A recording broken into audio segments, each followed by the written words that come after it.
In this video, I'll show you what you can do in terms of combat, skilling, and non-combat activities in each region in this year's league. Hope you guys enjoy it, and before we start, please don't forget to give this video a like.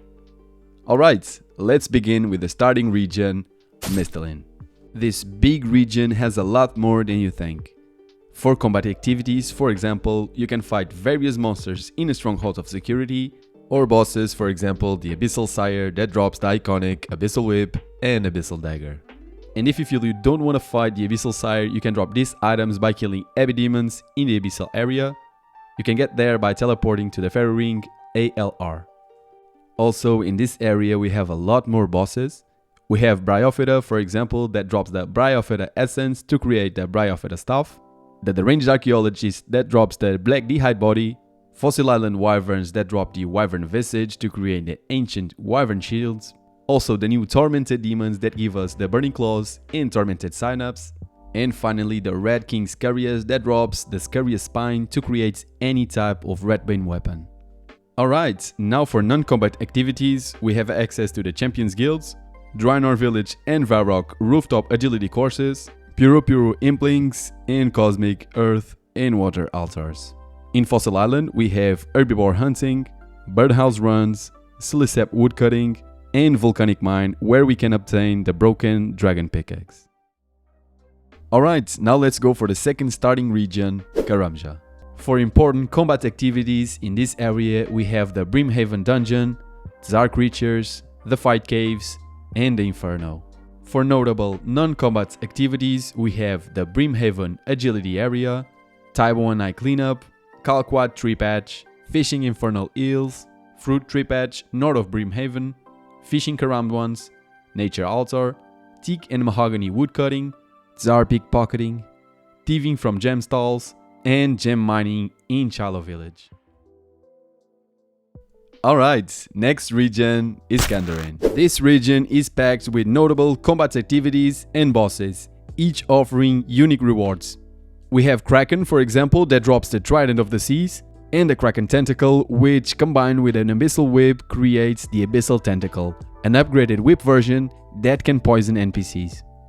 We also have the Thermonuclear Smoke Devil. This boss offers valuable magic upgrades like the Occult Necklace. This item boosts magic by 5%, making it a key item for magic setups. It also drops the Smoke Battle Staff and the Dragon Chain Body. Alright, this vast region also includes the Stronghold Slayer Cave in the Tree Gnome Stronghold, hosting various Slayer monsters like Aberrant Spectres, Ankus, Bloodvelds, Fire Giants, and Hellhounds. We also have access to demonic gorillas found in the Crash Site Caverns.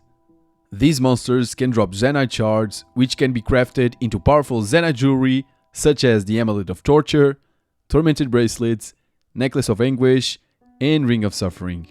They also drop all components needed to craft light and heavy ballistas. The Barbarian Assault is also accessible. Here we can earn the Fighter Torso, a great melee upgrade with high strength bonuses. We also get access to the Ancient Cavern, hosting Meteor Dragons that drop the Draconic Visage, Chewed Bones, and Dragonful Helm. You can also obtain this helm by burning Chewed Bones on a Pyre ship. Additionally, in this cavern we can find Water Fiends that drop the Mystic Battle Staff.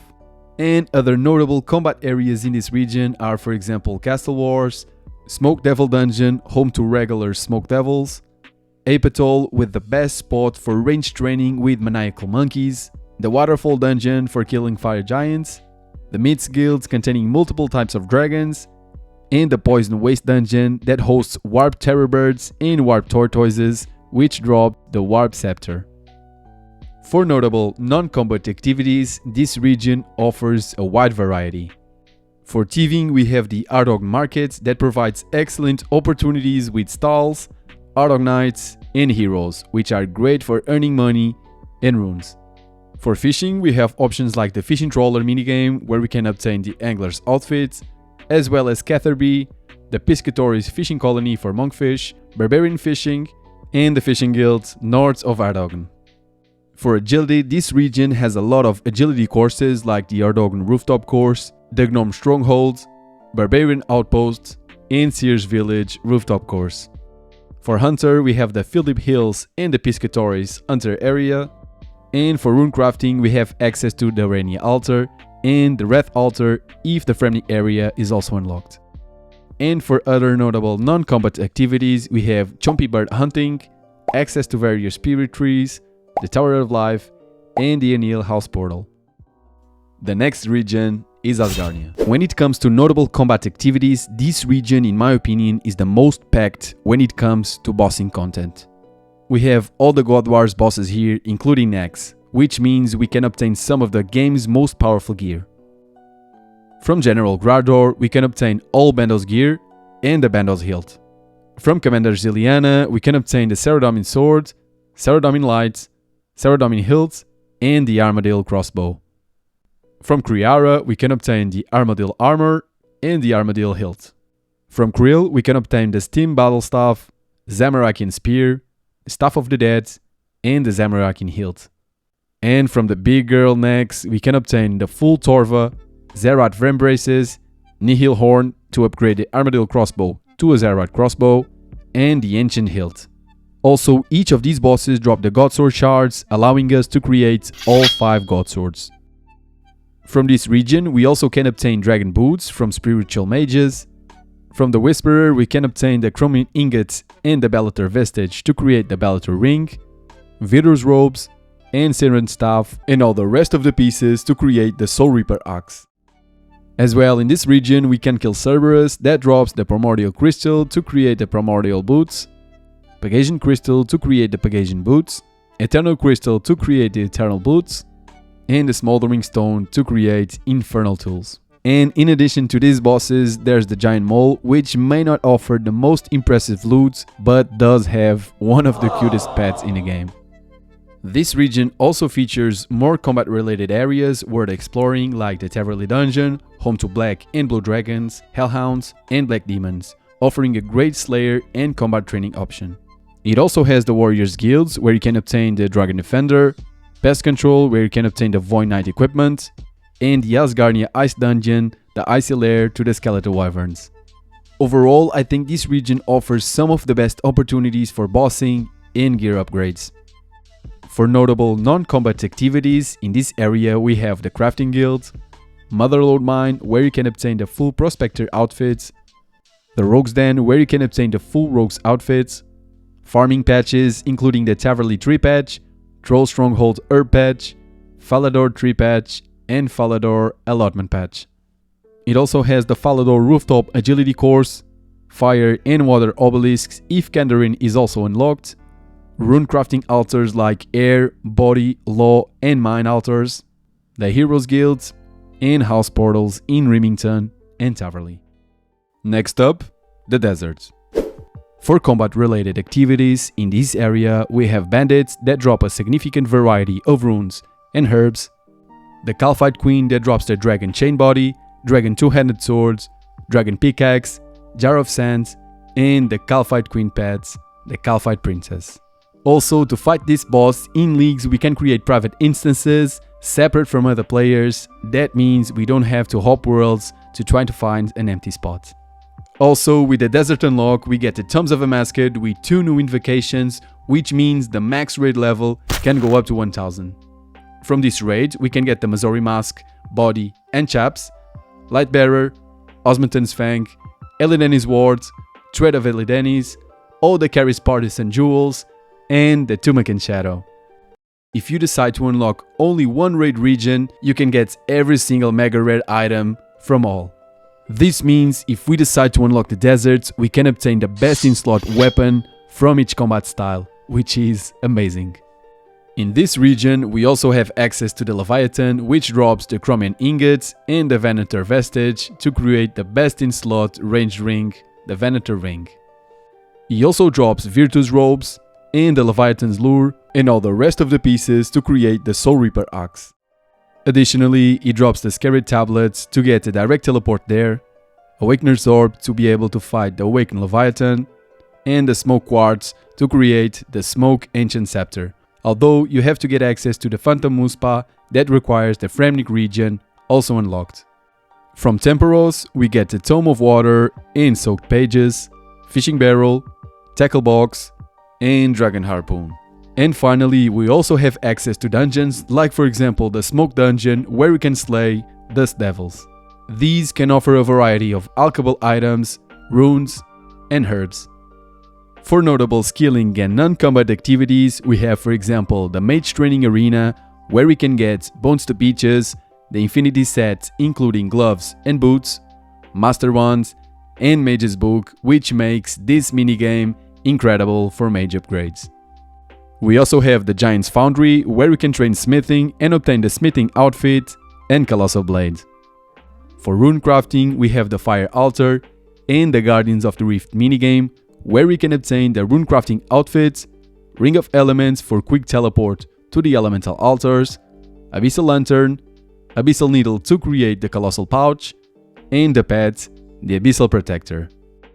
For thieving, we have the Polive Niche Blackjacking, Pyramid Plunder, where we can obtain the Pharaoh Scepter, and the Sorcerer's Garden that also gives a little bit of farming XP.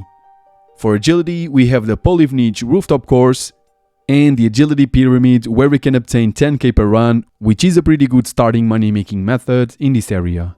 For mining, we have the Bandit Camp Quarry, and for other important mentions, we have the Polive Niche House Portal, the Eladani statuette in Narda that restores hit points, special attack, run energy, prayer points, and gives an additional 7 hit points boost. The Sandstorm machine for the fastest way to collect buckets of sand, and finally this lady, Herblore services. Next up is the Elven region, Tirannwn. For notable combat related activities, we have the Iworth dungeon in Prifddinas, where you can find various Slayer monsters such as KhaiRs that drop the leaf-bladed sword and leaf-bladed battle axe, Water Fiends that drop the Mist battle staff, Dark Beasts that drop the Dark Bow, Iworth warriors that drop the enhanced crystal teleport seeds, Moss giants, greater Nacreals, and mutated Bloodvelds. These monsters offer a great variety of alchables, runes, herbs, and seeds.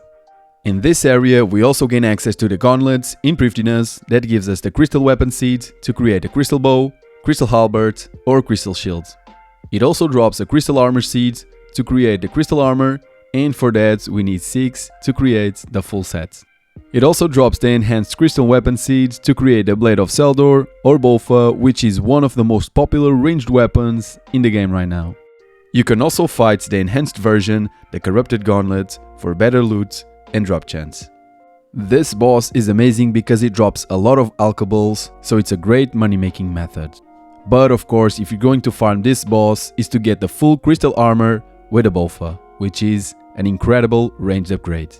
For more bosses in this area, we also have Zulrah that is located in a shrine east of Zulrundra. This boss drops the Tanzanite Fang to create a blowpipe, which is also an amazing ranged upgrade. It also drops the Magic Fang to create a Toxic Trident of the Swamp or Toxic Staff of the Dead, the Serpentine Visage to create the Serpentine Helmet, and the Uncut Onyx to create, for example, an Amulet of Fury. She also drops the Tanzanite Mutagen and the Magma Mutagen, which can be used on the Serpentine Helmet to create the Tanzanite Helmet and the Magma Helmet, respectively. Zulrah also gives a good variety of herbs, runes, alchables, and supplies, which makes this boss a very interesting one to farm. And finally, in this region, we have the Rabbit boss in Prifddinas that drops the Crystal Grail.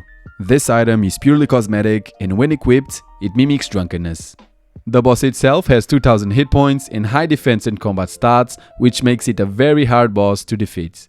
So, most likely, this will be a task in this area. For notable non-combat activities, we have Zalcano, a skilling boss that trains mining, smithing, and rune crafting. She drops the Crystal Tool Seed that is used to create all crystal tools, Zalcano Shard, that's the Dragon Pickaxe ornament, the Uncut Onyx, and the pet, Small Kano. For rune crafting, in this area we have the Death Altar requiring 65 rune crafting. For farming, we have the Latia Fruit Tree Patch, Prifddinas Allotment Patch, and also Teak and Mahogany trees for woodcutting. For agility, we have the Prifddinas Agility course requiring 75 agility.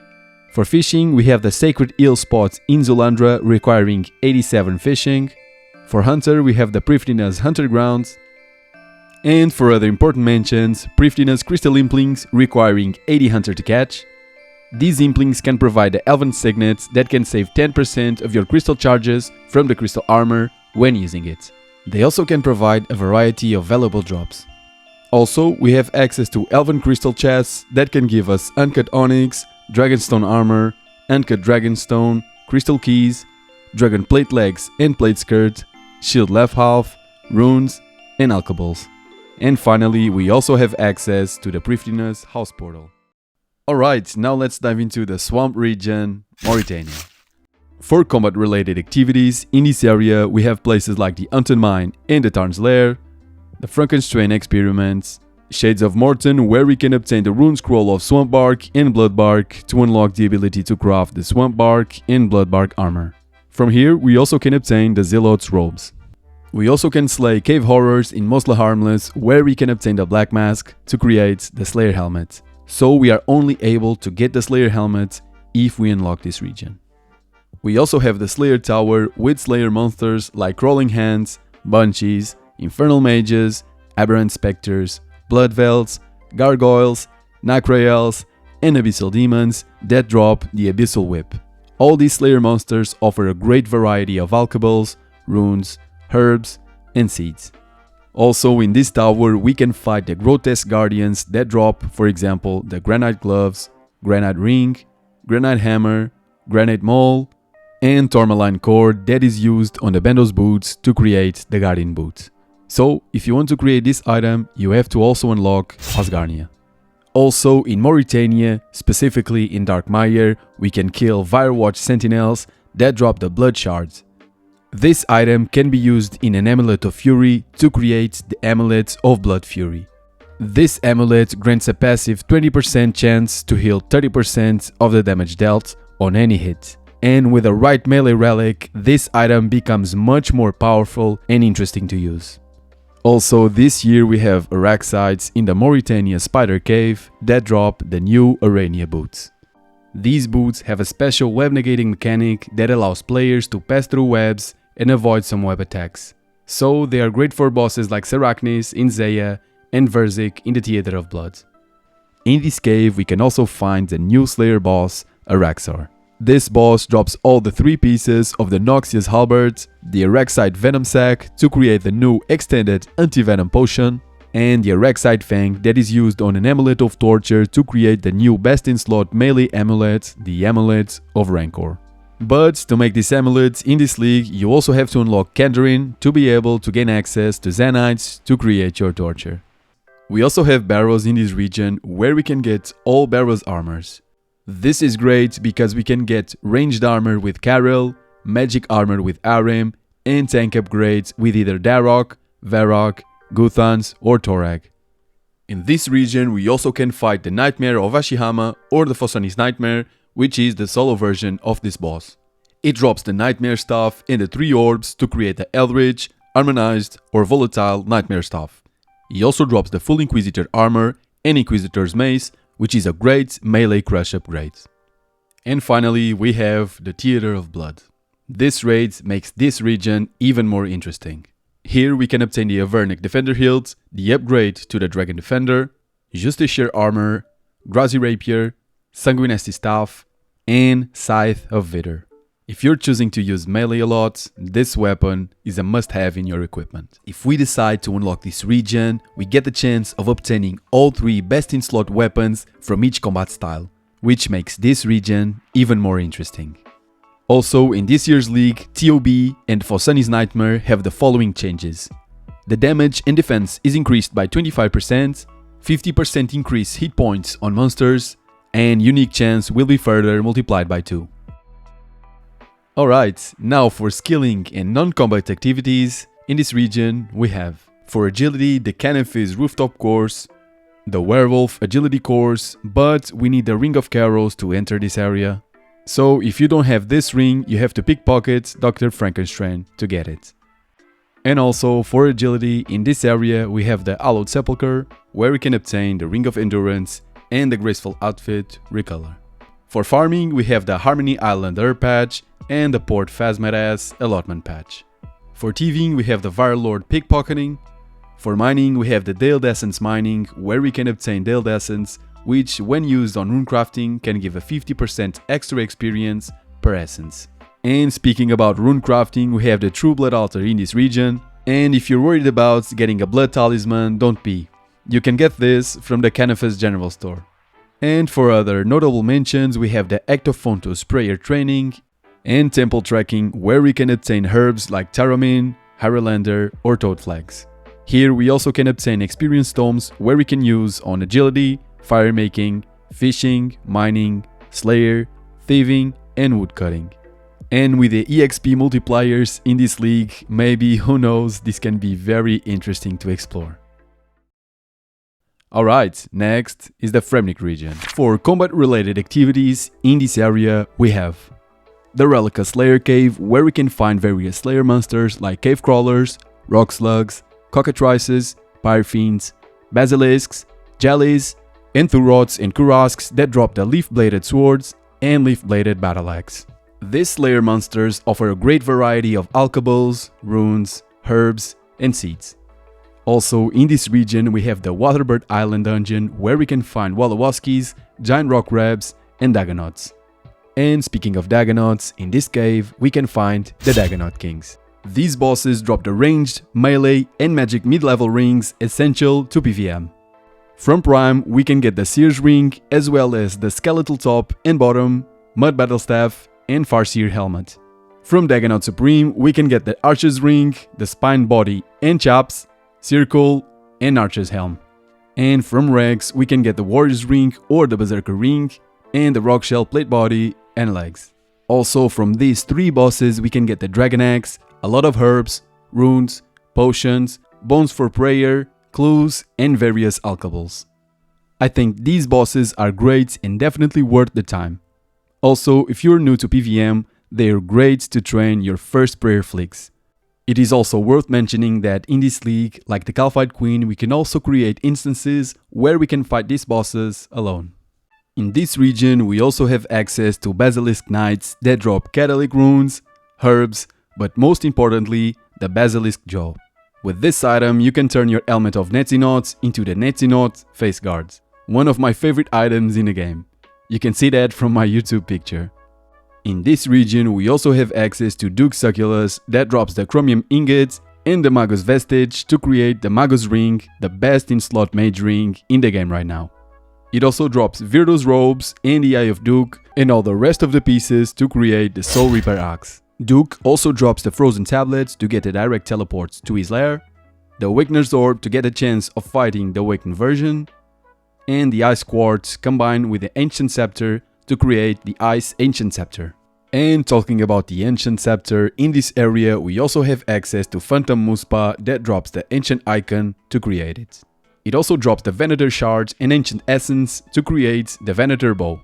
Also in this region we have one of my favorite bosses ever, Vorkath. Note that the Fremennik province alone do not provide the means to create Undivenoms. To create them we need to get access to Zulrah Scales, which only can be obtained if Tirannwn is also unlocked. From this boss we can get the Dragonbone Necklace, Skeletal Visage to create the Dragonfire Wards, Draconic Visage to create the Dragonfire Shields, and the Vorkath's head to turn our Ava's Accumulator into an Ava's Assembler.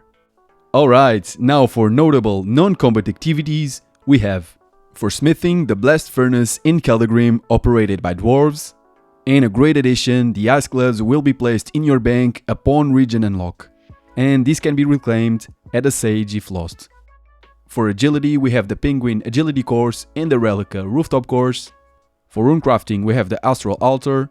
For farming we have the Vice Herb Patch, and for other notable mentions we have the Kingdom Management and the Relica House Portal. Now entering in the most dangerous area in leagues, the Wilderness. For combat related activities we have the Wilderness Slayer Cave, where we can fight Ankus, Bandits, Black Demons, Black Dragons, Dust Devils, Greater Demons, Greater Nakraels, Green Dragons, Hellhounds, Ice Giants, Jellies, Lesser Demons and Abyssal Demons that can drop the Abyssal Web. All these monsters drop alkables, runes, herbs and seeds, which are great for early game supplies. Also, it's important to mention that the Slayer Master Christelia assigns tasks like all other Slayer Masters, not assigning wilderness specific tasks. And all Slayer targets defeated within the wilderness will have a chance to drop Laren's keys. With these keys we can get important supplies and the Dagon High robe pieces. We also can get Elder Chaos robes from the Elder Chaos druids. And this year we also have the addition of zombie pirates. These monsters can give a lot of blighted supplies, as well as the teleport anchoring scroll that upon reading gives us the ability to permanently be immune to teleport attacks by Elder Chaos druids and abyssal demons. In this region we also have access to the Revenant caves, and the 100 coin fee to enter the cave is waived, which can save us a lot of money. Here you can get Revenant Ether, the Amulet of Avarice, Crossbow, Tamaron Scepter and the Vigorous Chain Mace. These items are dropped by the Revenants inside, and the higher the level of the Revenant, the higher the drop chance. In this region we also have Callisto in Artio that drop the Mystic Robe top and bottom and Claws of Callisto to use on the Vigorous Chain Mace to create the Ursine Chain Mace. It also drops the Tyrannical Ring and Voidwaker Hilt, one of the 3 pieces to create a Voidwaker. We have Venenatis and Spindle that drop the Fang of Venenatis to use on the crossbow to create the Webweaver Bow. It also drops the Tresna's Ring and the Voidwaker Gem. And also we have Vetion and Calvarion that drop the Skull of Vetion to use on the Tamaron Scepter to create the Accursed Scepter. She also drops the Ring of the Gods and the last piece of the Voidwaker, the Voidwaker Blade. Vetion also drops the Mystic Robe top and bottom if you need that for the early game. Also, all these bosses drop in common the Dragon Two-Handed Swords and the Dragon Pickaxe. In this region we have access to much more bosses like the Chaos Elemental that also drops the Dragon Pickaxe, various rune items, Mystic Staffs and Dragon items. We have the Chaos Fanatic that drops the Ancient Staff and Odium Shard 1 and Malediction Shard 1 to create the Odium Wards and Malediction Ward. Crazy Archaeologist that drop the Rune Crossbow, Fedora, Odium Shard 2 and Malediction Shard 2. Scorpia that drops the Mystic Top and Bottom, Dragon Schemy and Two-Handed Swords and the Odium Shard 3 and Malediction Shard 3 to finally be able to complete the Odium and Malediction Wards. And in this region we have the Corporeal Beast that drops the Spectral, Elysian and Arcane Sigils. These items can be used to create the Spectral Spirit Shields, Elysian Spirit Shields, Arcane Spirit Shields and Elidenis Ward fortified if you have the desert unlocked. And finally, for bosses in this area we have the King Black Dragon that drops the Dragon Pickaxe, Draconic Visage and KBD heads. And for other important combat related activities to mention, Green in Lava Dragon's great source of bones and hides, the Wilderness God Wars dungeon where we can find the dragon boots from spiritual mages, Mage Arena 1 where we can find the 3 god capes and learn the 3 god spells, and the Mage Arena 2 where we can get the imbued god capes. For non-combat activities in this area we have for rune crafting the Chaos Altar and the Abyss rune crafting, but the altar's access is restricted to their areas. For Hunter we have the Hunting Black Chinchompas and Black Salamanders. For Thieving we have the Rogue's Chests. For Agility we have the Wilderness Agility Course, and the access to this course is free instead of requiring 150k. And for other important mentions we have the Wilderness Resource Area with Dark Crab Fishing, the Chaos Temple for the best prayer training altar in the game with 3.5 times the prayer experience and 50% chance of not consuming the bone, the Fountain of Rune where we can get the Amulets of Eternal Glory, and the Air and Earth obelisks. Okay, let's change continents and enter Zeah. For combat related activities we have the Catacombs of Kourend where we can encounter various Slayer monsters that provide valuable drops such as alkables, runes, herbs and seeds. Here we can also kill for example Abbey demons that drop the Abyssal Dagger and Abyssal Whip, which is a great weapon for early and mid game. In the Catacombs we also have access to various dragons that can provide us bones for prayer, rune items, dragon armor upgrades, and a Draconic Visage that can be used to create the Dragon Fire Shield. All these monsters have a chance of dropping totem parts which are combined to make a totem. This item is then used on the altar in the middle of this cave to fight Skotizo, and this will most definitely be a task in this area. Skotizo drops the Uncut Onyx and also is a great source for hard clues. In this region, we also have Sarachnis in the Fortos dungeon. This is a great early game boss that gives us the Sarachnis cudgel and various items including runes, herbs, and seeds. She also drops rune items for Alking, the Dragon Madhelm, giant egg sac that contains a considerable amount of red spider eggs that can be used to create super restores, and like all monsters inside the Fortos dungeon, she also have a chance of dropping a grubby key. This key is used to open grubby chests that can provide us super restores, Saradomin brews, sharks, and a considerable amount of runes, herbs, and potions. We have the Giant's Den, where we can find hill giants, moss giants, and fire giants.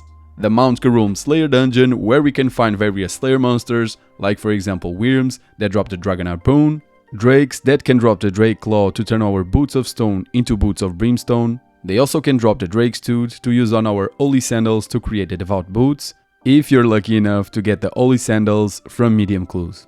Also, in this cave we can fight the Alchemical Hydra that drops the Hydra's Eye, Fang, and Heart, the 3 pieces to create the Brimstone Ring.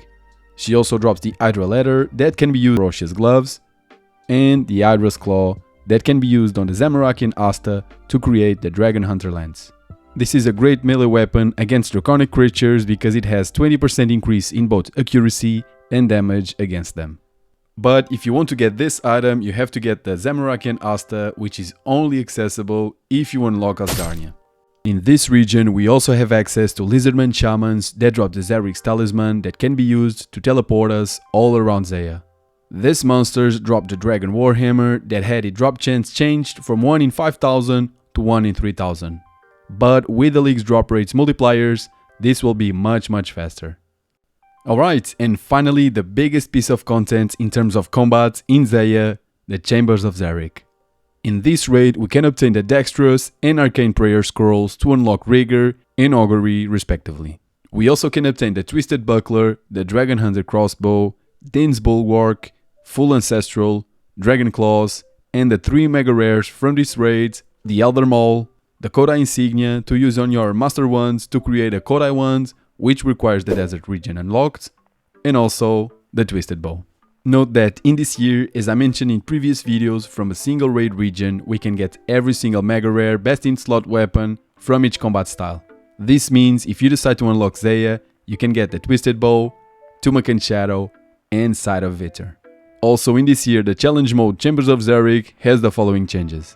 Damage and defense is increased by 25%, 50% increase hit points on monsters, and unique chance is further multiplied by 3. Alright, for non-combat activities, in this region we have the Winter Todd for supplies and fire making training, where we can obtain the Dragon Axe, full Pyromancer outfit, Bruma Torch, Tome of Fire, and Burned Pages. For farming, we have those hideous farming patches that never get diseased if we complete the Kourend and Cabos Easy Diary. We have the Tide Farm, where we can get the Farmer's Outfit, Seed Box, Herb Sack, and herb boxes where we can get various types of herbs. And the Farming Guild, where we can get farming contracts and fight the Espori that can drop the Bottomless Bucket. For wood cutting, we have the Wood Cutting Guild, where we can find all types of trees with the exception of teak and mahogany. For fishing, we have the Lake Mulch aerial fishing and anglerfish in Piscarilias. Also in Piscarilias, for TVing, we have Stealing Artifacts. For Hunter, we have Chinchompas in the Land's End. For rune crafting, we have the Soul Altar and the Blood Altar. For mining, we have the Blast Mine. And for other notable mentions, we have the Osidia's House Portal and the Archaeos Library, where we can trade books we find for rune crafting XP. And finally, the most recent region in Leagues, Varlamore. First off, let's start with Vardorvis that was included in Varlamore. This boss drops the Chromium Ingot and the Ultor Vestige to create the Ultor Ring, the best in slot ring for melee. It also drops the Virtus Robes pieces and an Executioner Axe Head and all the rest of the pieces to create the Soul Reaper Axe. It was confirmed that having access to only one Desert Treasure 2 boss will be possible to get all 4 pieces of the axe, which is incredible. This boss also drops the Strangle Tablets to have a direct teleport to his lair, the Awakened Orb to be able to fight his Awakened version, and the Blood Quartz used on the Ancient Scepter to create the Blood Ancient Scepter, although you have to unlock the Fremennik region also to be able to make this scepter. In Varlamore, we also have access to the Moons of Peril. Here we can get the Blood Moon armor, which has similar stats with bundles. We also can get the new dual weapon, which when used with a full set has a 33% chance to hit one tick sooner upon successful hits. This can be amazing with the right melee relics. We also have the Blue Moon sets and spear that when worn gives the Frostweaver effect, that when after casting a bind spell, the Blue Moon spear has 20% chance for its next melee attack to be unaffected by action delays. And finally we have the Eclipse set and weapon, which when worn has a 20% chance to inflict a burn effect on the target. From the Moons of Peril dungeon we also can slay Sulfur Naguas that drop runes, ores and a Sulfur Blade, which is a dual blade weapon. In this region we also have access to the boss Amoxiliatl. His name is super complicated and he drops the Pendant of Eights and the Frozen Tears that can be used to charge it. This charged amulet gives us various teleports around Varlamore. He also drops a dual-handed weapon, various runes, alchables, and supplies. In his dungeon we also can find various monsters, but most importantly Frost Naguas that also have a chance of dropping the pendant and the glacial dual weapon. We have the new dragon boss Yui that drops the new hides to create the new hide armor. I don't know how to pronounce his name and I'm pretty sure I'm not the only one. He also drops the new Tome of Earth and the Dragon Hunter wand that has a passive effect that increases accuracy by 50% and damage by 20% when fighting dragons, much like the Dragon Hunter lance and Dragon Hunter crossbow.